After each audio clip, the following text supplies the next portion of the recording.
الرحمن علم القرآن خلق الإنسان علمه البيان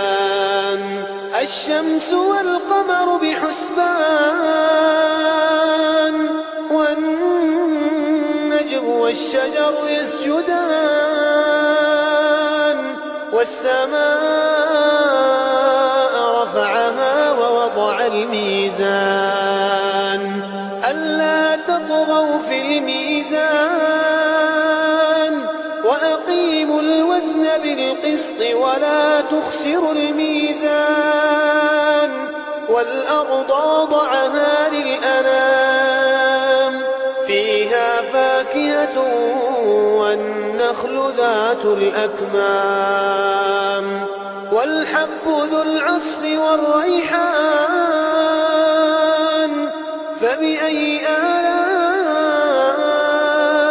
ربكما تكذبان خلق الإنسان من صلصال